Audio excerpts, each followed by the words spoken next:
Today is day 83 of the year 2021, and the date is March 24th, 2021. I'm reading from the New Living Translation of the Chronological One-Year Reading Bible. Today's scripture is from the book of Joshua and 1 Chronicles. Joshua, chapter 7, verse 1. Heading, Ai defeats the Israelites. But Israel violated the instructions about the things set apart for the Lord. A man named Achan had stolen some of these dedicated things, so the Lord was very angry with the Israelites. Achan was the son of Carmi, a descendant of Zimri, the son of Zerah, of the tribe of Judah. 1 Chronicles 2, verse 7. The son of Carmi, a descendant of Zimri, was Achan, who brought disaster on Israel by taking plunder that had been set apart for the Lord. Joshua, chapter 7, starting at verse 2.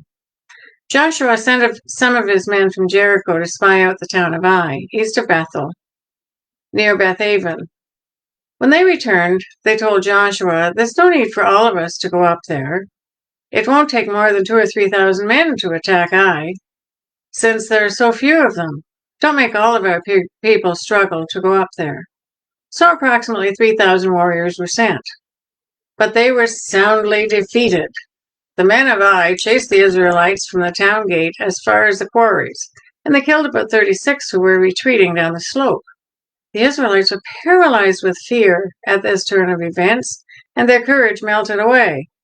Joshua and the elders of Israel tore their clothing with dismay, threw dust on their heads, bowed their faces down to the ground before the ark of the Lord until evening. Then Joshua cried out, "O sovereign Lord, why did you bring us across the Jordan River if you're going to let the Amorites kill us? If only we had been content to stay on the other side. Lord, what can I say now that Israel has fled from its enemies? For when the Canaanites and all the other people living in the land hear about it, they will surround us and wipe our name off the face of the earth. And then what will happen to the honor of your great name?" But the Lord said to Joshua, "Get up. Why are you laying on your face like this? Israel has sinned and broken my covenant. They have stolen some of the things that I commanded must be set apart for me. And they have not only stolen them, but have lied about it and hidden the things among their own belongings. That is why the Israelites are running from their enemies in defeat. For now Israel itself has been set apart for destruction. I will not remain with you any longer unless you destroy the things among you that were set apart for destruction. Get up. Command the people to purify themselves in preparation for tomorrow. So this is what the Lord, the God of Israel, says. Hidden among you, O Israel, are things set apart for the Lord. You will never defeat your enemies until you remove these things from among you. In the morning you must present yourselves by tribes, and the Lord will point out the tribe to which the guilty man belongs. That tribe must come forward with its clans, and the Lord will point out the guilty clan. That clan will then come forward, and the Lord will point out the guilty family. Finally, each member of the guilty family must come forward one by one. The one who has stolen what was set apart for destruction will himself be burned with fire, along with everything he has. For he has broken the covenant of the Lord and has done a horrible thing in Israel. Heading, Achan's sin. Early the next morning, Joshua brought the tribes of Israel before the Lord, and the tribe of Judah was singled out. Then the clans of Judah came forward, and the tribe of Zerah was singled out. Then the families of Zerah came forward, and the family of Zimri was singled out. Every member of Zimri's family was brought forward person by person, and Achan was singled out. Then Joshua said to Achan, "My son, give glory to the Lord, the God of Israel, by telling the truth. Make your confession and tell me what you have done. Don't hide it from me." Achan replied, "It is true. I have sinned against the Lord, the God of Israel. Among the plunder I saw a beautiful robe from Babylon, 200 silver coins, and a bar of gold weighing more than a pound. I wanted them so much that I took them." They are hidden in the ground beneath my tent, with the silver buried deeper than the rest." So Joshua sent some men to make a search. They ran to the tent and found the stolen goods hidden there, just as Achan had said, with the silver buried beneath the rest. They took the things from the tent and brought them to Joshua and all the Israelites. Then they laid them on the ground in the presence of the Lord. Then Joshua and all the Israelites took Achan, the silver, the robe, the bar of gold, his sons, daughters, cattle, donkeys, sheep, goats, tent, and everything he had, and they brought them to the valley of Achor. Then Joshua said to Achan, "Why have you brought trouble on us? The Lord will now bring trouble on you." And all the Israelites stoned Achan and his family and burned their bodies. They piled a great heap of stones over Achan, which remains to this day. That is why the place is called the Valley of Trouble ever since. So the Lord was no longer angry. Joshua chapter 8, starting at verse 1, heading, The Israelites defeat Ai. Then the Lord said to Joshua, "Do not be afraid or discouraged. Take all your fighting men and attack Ai. For I have given you the king of Ai, his people, his town, and his land. You will destroy them as you destroyed Jericho and its king. But this time you may keep the plunder and the livestock for yourselves. Set an ambush behind the town." So Joshua took all the fighting men set out to attack Ai. Joshua chose 30,000 of his best warriors and sent them out at night with these orders: "Hide in ambush close behind the town and be ready for action. When our main army attacks, the men of Ai will come out to fight as they did before, and we will run away from them. We will let them chase us until we have drawn them away from the town, for they will say, 'The Israelites are running away from us as they did before.' Then while we are running from them, you will jump up from your ambush, take possession of the town, for the Lord your God will give it to you. Set the town on fire, as the Lord has commanded. You have your orders." So they left and went to the place of ambush between Bethel and the west side of Ai. But Joshua remained among the people in the camp that night. Early the next morning, Joshua roused his men and started towards Ai, accompanied by the elders of Israel. All the fighting men who were with Joshua marched in front of the town and camped on the north side of Ai, with a valley between them and the town. That night, Joshua sent about 5,000 men to lie in ambush between Bethel and Ai, on the west side of the town. So they stationed the main army north of the town and the ambush west of the town. Joshua himself spent that night in the valley. When the king of Ai saw the Israelites across the valley, he and all his army hurried out early in the morning and attacked the Israelites at a place overlooking the Jordan Valley. But he didn't realize there was an ambush behind the town. Joshua and the Israelite army fled towards the wilderness as though they were badly beaten. Then all the men in the town were called out to chase after them. In this way, they were lured away from the town.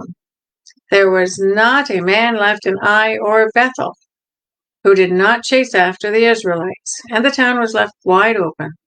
Then the Lord said to Joshua, "Point the spear in your hand toward Ai, for I will hand the town over to you." Joshua did as he was commanded. As soon as Joshua gave the signal, all the men in ambush jumped up from their position and poured into the town. They quickly captured it and set it on fire.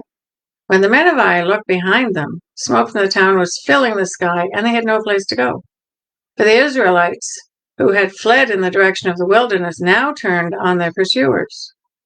When Joshua and all the other Israelites saw that the ambush had succeeded and that the smoke was rising from the town, they turned and attacked the men of Ai. Meanwhile, the Israelites who were inside the town came out and attacked the enemy from the rear.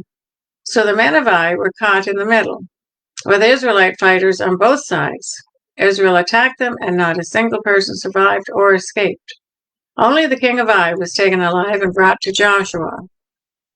When the Israelite army finished chasing and killing all the men of Ai in the open fields, they went back and finished off everyone inside. So the entire population of Ai, including men and women, was wiped out that day, 12,000 in all. For Joshua kept holding out his spear until everyone who had lived in Ai was completely destroyed. Only the livestock and the treasures of the town were not destroyed. for the Israelites kept these as plunder for themselves, as the Lord had commanded Joshua. So Joshua burned the town of Ai, and it became a permanent mound of ruins, desolate to this very day. Joshua impaled the king of Ai on a sharpened pole, and left him there until evening. At sunset, the Israelites took down the body, as Joshua commanded, and threw it in front of the town gate. They piled a great heap of stones over him that can still be seen today. Heading: The Lord's Covenant, renewed. Then Joshua built an altar to the Lord, the God of Israel, on Mount Ebal. He followed the commands that Moses, the Lord's servant, had written in the book of instruction. Make me an altar from stones that are uncut and have not been shaped with iron tools. Then on the altar they presented burnt offerings and peace offerings to the Lord.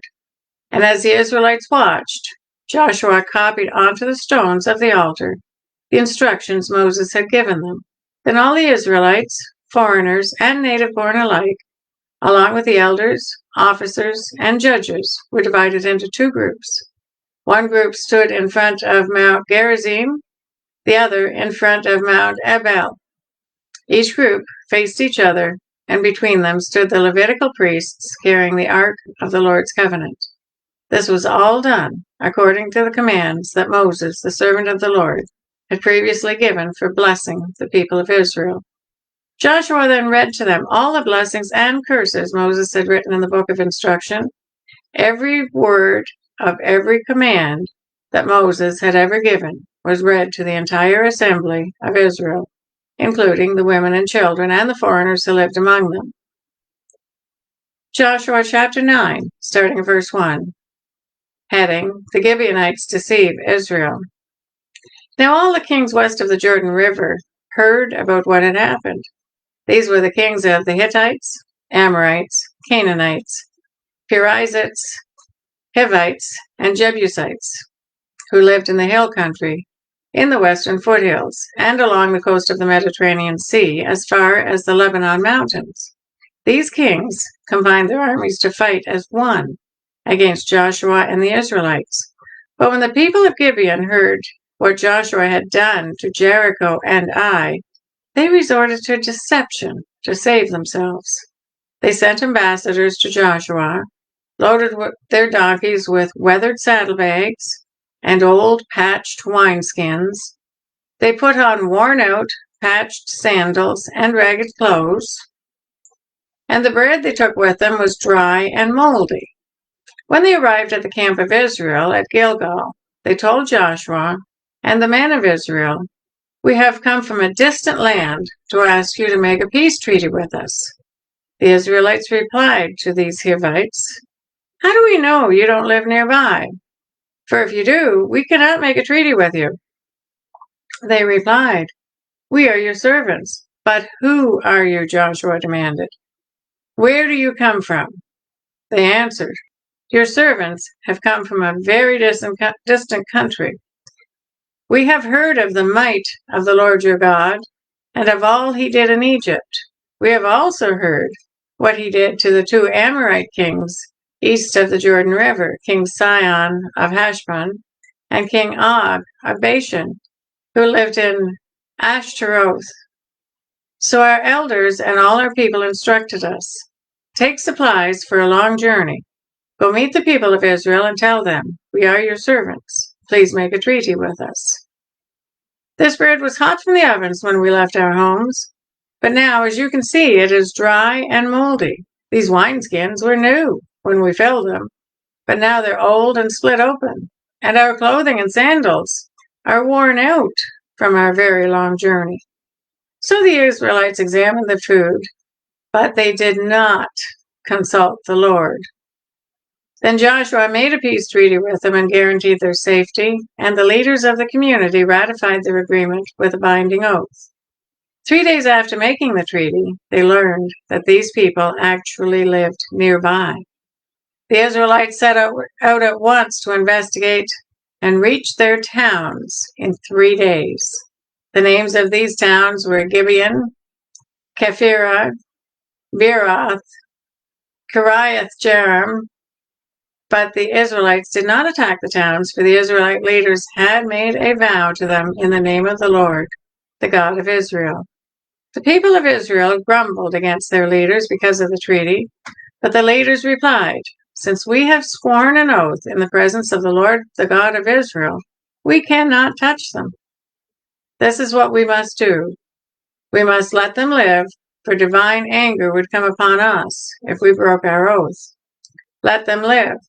So they made them woodcutters and water carriers for the entire community, as the Israelite leaders directed. Joshua called together the Gibeonites and said, "Why did you lie to us? Why did you say that you live in a distant land when you live right here among us? May you be cursed. From now on you will always be servants who cut wood and carry water for the house of my God." They replied, "We did it because we, your servants, were clearly told that the Lord your God commanded his servant Moses to give you this entire land and to destroy all the people living in it. So we greatly feared for our lives because of you. That is why we have done this. Now we are at your mercy. Do to us whatever you think is right." So Joshua did not allow the people of Israel to kill them.